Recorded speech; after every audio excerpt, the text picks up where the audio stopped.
ఏపీలో independence day వేడుకలు ఘనంగా జరిగాయి. విజయవాడలోని మున్సిపల్ స్టేడియంలో జరిగిన 79వ స్వాతంత్ర్య దినోత్సవ వేడుకలకు ఏపీ సీఎం చంద్రబాబు హాజరయ్యారు. డిప్యూటీ సీఎం పవన్ కళ్యాణ్ కాకినాడలో, మంత్రి లోకేష్ గుంటూరులో జెండా వందనం వేడుకల్లో పాల్గొన్నారు. ఈ సందర్భంగా జాతీయ జెండాను ఎగురవేసి పోలీసుల గౌరవ వందనం స్వీకరించారు.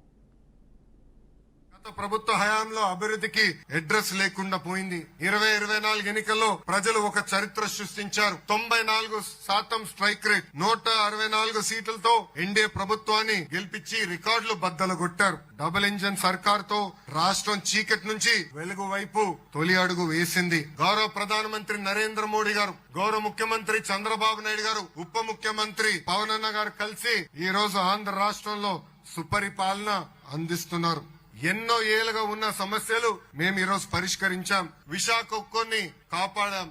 ఏకంగా విశాఖ రైల్వే జోన్ ఏర్పాటు చేశాం. పోలవరం నిర్మాణం కోసం కేంద్రం సహకారం అందిస్తుంది. అమరావతి నిర్మాణం కోసం కేంద్రం నుంచి రావాల్సిన నిధులు కూడా ఈ రోజు వస్తున్నాయి. ఏకంగా రాయలసీమ కూడా ఇండస్ట్రియల్ కారిడార్ ఏర్పాటుకు కేంద్ర ప్రభుత్వం నిధులు కేటాయిస్తాం జరిగింది. మన ప్రభుత్వం నినాదం ఒకటే, ఒకే రాష్ట్రం ఒకే రాజధాని, కానీ అభివృద్ధి వికేంద్రీకరణ. అందుకే అనంతపూర్ ని ఆటోమోటివ్ హబ్ గా తీర్చిదిద్దుతున్నాం. ఎందుకంటే అనుక్షణం ప్రతిపక్ష నాయకులను చూస్తూనే ఉన్నారు.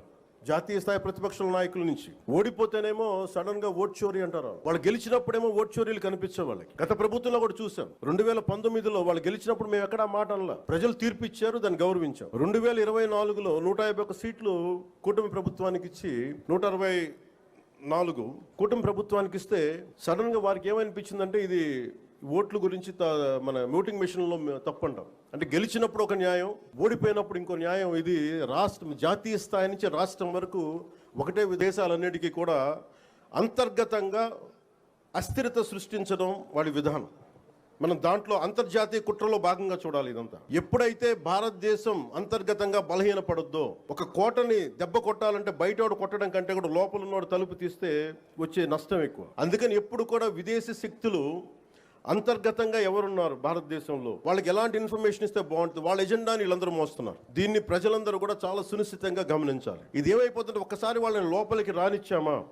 మీరు 2019, 2024 చూశారు. రోడ్డు మీదకి రావాలంటే భయాలు వచ్చినాయి ఒక్కొక్కళ్ళకి. ఈ రోజున కూటమి ప్రభుత్వాన్ని తిట్టడానికి ఎవరు ఇబ్బంది పట్టట్లా. దేనికంటే ఇది ప్రజాస్వామ్యం, దీన్ని గౌరవించడానికి ప్రతి ఒక్కరికి మాట చెప్పేది. మీరు ఒక బాధ్యతగా మాట్లాడాలి, సద్విమర్శను సంపూర్ణంగా స్వీకరించే పరిస్థితులు ఉన్నాయి. దేశంలో మరే రాష్ట్రంలో అమలు కాని స్థాయిలో రెట్టింపు సంక్షేమం ప్రజలకు అందుతోంది. ప్రధాన ఎన్నికల హామీలుగా ఉన్న సూపర్ 6ని సూపర్ హిట్ చేశాం. ప్రతి వర్గానికి, ప్రతి ప్రాంతానికి, ప్రతి కుటుంబానికి, ప్రతి పౌరునికి సాయంగా నిలబడుతూ సంక్షేమ పాలనకి కొత్త నిర్వచనం ఇచ్చాం. ప్రభుత్వం ఏర్పడిన తొలి రోజునే 5 సంతకాలతో ప్రధాన హామీల అమలుకు శ్రీకారం చుట్టాం. పేదల సేవలో కార్యక్రమంలో 64 లక్షల మందికి ఎన్టీఆర్ భరోసా పింఛన్లు ఇంటి వద్దే పంపిణీ చేస్తూ సంక్షేమ రాజ్యానికి కొత్త అర్థాన్నిచ్చాం. దేశంలోని అతిపెద్ద సంక్షేమ పండుగ ఏపీలో ప్రతి నెల 1వ తేదీన జరుగుతుందని స్వాతంత్ర దినోత్సవ వేదిక నుంచి సగర్వంగా చెప్పగలుగుతున్నాను.